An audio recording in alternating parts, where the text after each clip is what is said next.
தோழர்களே, நான் சுந்தரவள்ளி. தமிழ்நாட்டினுடைய அமைச்சர் சரத் அவரு கையங்களவுமா சிக்கியிருக்கார். போதைப் பொருள் உட்கொண்டு அவரே அதை வீடியோவை போட்டு மாட்டியிருக்கார். இதெல்லாம் ஒன்றும் தமிழக வெற்றி கழகத்துக்கு புதுசு கிடையாது. ஒரு அமைச்சர் தண்ணி தொட்டி தேடி வந்த கண்ணுக்குட்டி நானும் பாட்டில வச்சுக்கிட்டு ஆடின வீடியோலாம் நீங்க பார்த்திருப்பீங்க. இன்னொரு எம்எல்ஏ கஞ்சா கடத்தல் வழக்குல ஜெயிலுக்குள்ள போயிட்டு வந்தவரு, ஜாமீன்ல வந்தவரை நிக்க வச்சு எம்எல்ஏ வாக்கியிருக்கு இந்த தாவேகா குரூப்.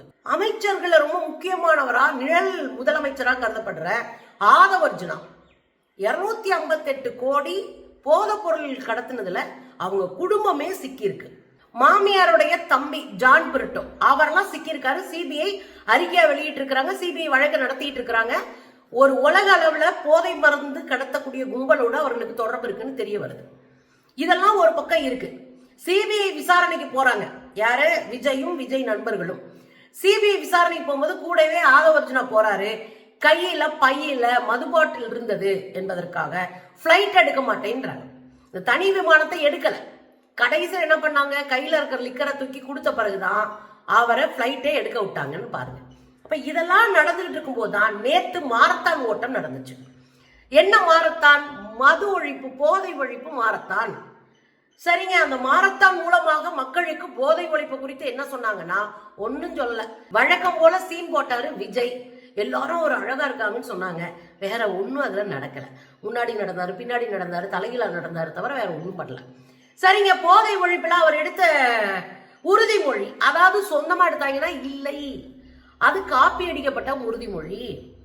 போன முறை போதை ஒழிப்பிற்காக உதயநிதி ஸ்டாலின் அவர்கள் எடுத்த அதே உறுதிமொழிய அச்சு பெசகாம ஒரு எழுத்து மாறாம அப்படியே கையில கொடுத்து வாசிக்க வச்சிருக்காங்க விஜய. ஒரு விஷயம் உங்களுக்கு புரியுதா? திமுக அரசு என்னென்ன திட்டங்கள் எல்லாம் கொண்டு வந்தாங்களோ அதை தொடர்றதுக்கு எதுக்கு விஜய்? திமுக அரசினுடைய முக்கியமான திட்டங்களை தொடர்கிற வேலையை மட்டும்தான் விஜய் பார்த்திருக்காரு. பெரிய அளவுல அரசியல் சார்ந்த புரிதலோ புதிய முன்னெடுப்புகளோ இல்லை. இந்த லட்சணத்துலதான் அந்த வாசிக்கிற உறுதிமொழி கூட காப்பி அடிக்கப்பட்ட உறுதிமொழி. பாருங்க. போதை பழக்கத்தால் ஏற்படும் தீய விளைவுகளை நான் முழுமையாக அறிவேன். போதை பழக்கத்தால் ஏற்படும் தீய விளைவுகளை நான் முழுமையாக அறிவேன். நான் போதை பழக்கத்திற்கு ஆளாக மாட்டேன். நான் போதை பழக்கத்திற்கு ஆளாக மாட்டேன். மேலும் எனது குடும்பத்தினரையும் நண்பர்களையும் போதை பழக்கத்திற்கு ஆளாகாமல் தடுத்து அவர்களுக்கு அறிவுரைகளை வழங்குவேன். மேலும் எனது குடும்பத்தினரையும் நண்பர்களையும் போதை பழக்கத்திற்கு ஆளாகாமல் தடுத்து அவர்களுக்கு அறிவுரைகளை வழங்குவேன். போதை பழக்கத்திற்கு உள்ளானவர்களை மீட்டெடுத்து அவர்களை நல்வழிப்படுத்த எனது பங்களிப்பை முழுமையாக தருவேன்.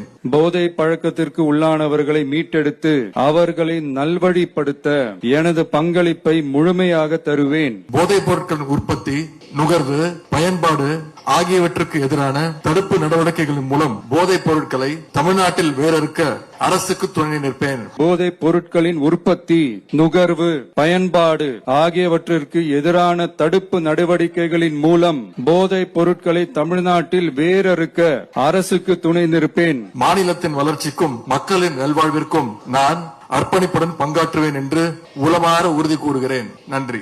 மாநிலத்தின் வளர்ச்சிக்கும் மக்களின் நல்வாழ்விற்கும் நான் அர்ப்பணிப்புடன் பங்காற்றுவேன் என்று உளமாற உறுதி கூறுகிறேன். தேங்க்யூ. பாத்தீங்களா? அப்படியே ஈழச்சாங்க ஆப்பீங்க அப்படியே பார்த்து அடிச்சு விட்டுருக்காரு. சரி, இந்த அளவுக்கு தான் உங்களுக்கு அறிவு இருக்கு, சரி போங்க அப்படின்னா, இன்னைக்கு சரத்து கையங்கலமா சிக்கி இருக்காரு. அவர் யாரு அப்படின்னா தமிழ்நாட்டினுடைய மனித வள மேம்பாட்டு அமைச்சகத்தினுடைய அமைச்சர். மனித வள மேம்பாடுனா இளைஞர்களா ஒருங்கிணைச்சு அவங்களுக்கான வாழ்க்கையை பெரிய அளவுல கொண்டு வர்றதுக்கான ஒரு அமைச்சர். ஆனா இவர் என்ன பண்ணியிருக்காரு தெரியுங்களா? ஒரு ஐபிஎல் மேட்ச் பார்க்க 2 வருஷத்துக்கு முன்னாடி போயிருக்காரு. அந்த ஐபிஎல் மேட்ச் பார்க்குற இடத்துல ஒரு செல்போன்ல கொஞ்சம் பவுடர் இருக்கு. அதை அவர் ஏடிஎம் கார்டோ அல்லது ஒரு கிரெடிட் கார்டோ ஏதோ வச்சு அதை நொறுக்கிறாரு. அப்படியே அடிக்கிறாரு. அடிச்சுட்டு அதை அப்படியே குடிச்சு அப்படி நீளமா போதை பொருளை அடிக்கிற மாதிரி அப்படி நீளமா ஒரு கோடா அந்த பவுடரை செட் பண்றாரு. கையில ஒரு 500 ரூபாய் நோட்டு இருக்கு. இது யாருக்கும் தெரியக்கூடாதுன்னு பக்கத்துல இருக்கிற பொண்ணு இப்படி மறைச்சு உட்கார்ந்துருக்கு. இந்த வீடியோவை தக் லைஃப் அப்படின்ற பேர்ல அப்படி ஜாலியா தக் லைஃப் பண்ணிட்டுண்டா அப்படின்னு ஜாலி வீடியோவா போட்டிருக்காரு அமைச்சர் சரத். முதல்ல அதை பார்த்துட்டு வாங்க, அப்புறம் தான் நான் சில கேள்விகளை வைக்க போறேன்.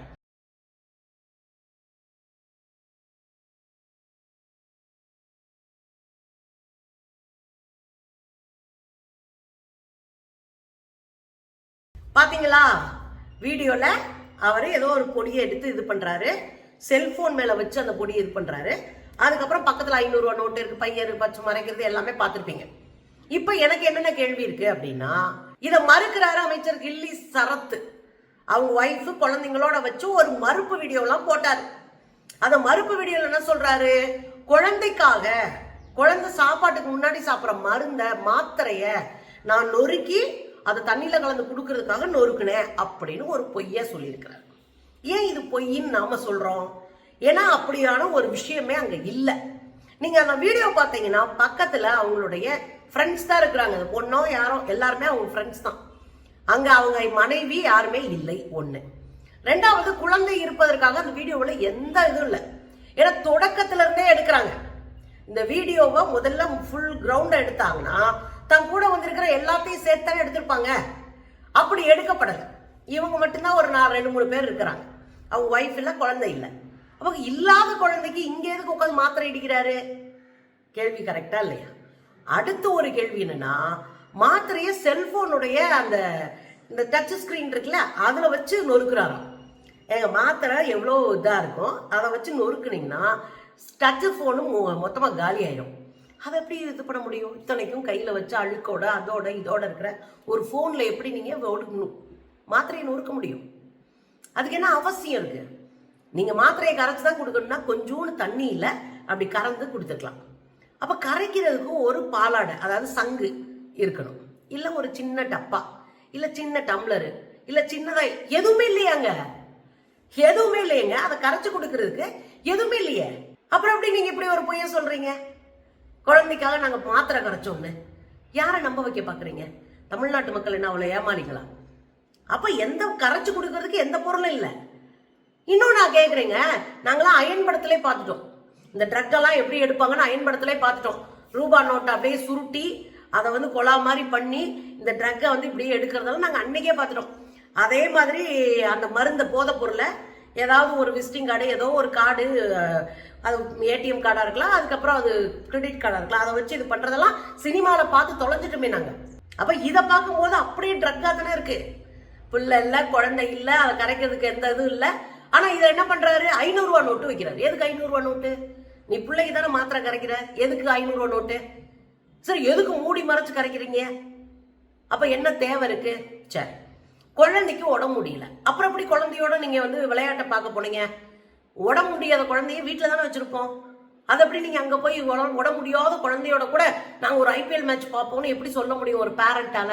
அது சொல்ல முடியாது. அப்ப அதுவும் பொய். இன்னொரு விஷயம் என்ன அப்படின்னா, மாத்திரையை இடிச்சுதான் கரைக்கணும்ன்ற அவசியம் இல்லை. கொஞ்சோண்டு தண்ணியில 2 நிமிஷம் ஊற போட்டோம்னாலே கையிலேயே கரைச்சிடலாம். எதுக்கு இந்த பவுடர் ஆக்கி அதை நான் கரைச்சி வாயிலே அப்படியே போட்டு விட போறீங்க? இல்லை இல்லை, தண்ணியில தானே கரைக்க போறீங்க. 2 நிமிஷம் தண்ணியில போட்டா அந்த மாத்திரையே கரைஞ்சிரும். அதுக்கு எதுக்கு இவ்வளவு ரிஸ்க் எடுத்து கரைக்கிறீங்க? அப்ப நீங்க நல்லா பாத்தீங்கன்னா இது எல்லாமே டியூப்ளிகேட். தன் மேல இறக்க வர்ற மாதிரி தன்னுடைய குழந்தையும் மனைவியும் கூப்பிட்டு உட்கார வச்சுக்கிட்டு ஒரு வீடியோ எடுத்து போட்டு வச்சிருக்கிறாரு. பாருங்களேன்.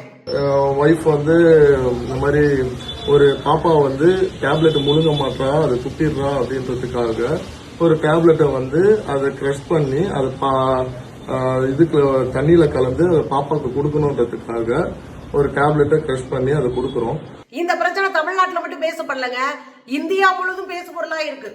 வர வர இந்தியாவுக்கே ட்ரோல் மெட்டீரியலா தமிழ்நாடு மாறி இருக்கு. தமிழ்நாடு சட்டமன்றம் நடக்குது, இந்தியாவே சிரிப்பா சிரிக்குது.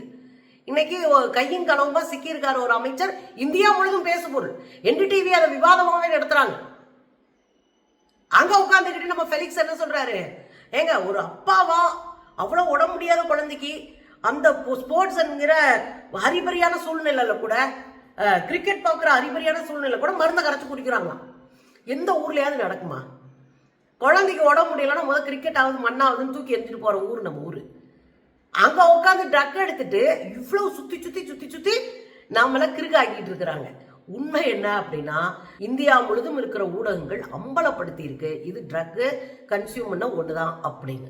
சரி, கையங்களவும் மாட்டிக்கிட்டாரு. இப்ப என்ன பண்ணுவாருன்னா, சின்ன குழந்தைங்களை வச்சு வீடியோ போடுறாங்க, சின்ன பசங்களை வச்சு வீடியோ போடுறாங்க, பொண்டாட்டி புருஷன் சேர்ந்து வீடியோ போடுறாங்க, பொண்ணுங்க சேர்ந்து வீடியோ போடுறாங்க. என்னங்க நடக்குதுங்க? கையும் களவுமா சிக்கி இருக்காரு அமைச்சரு.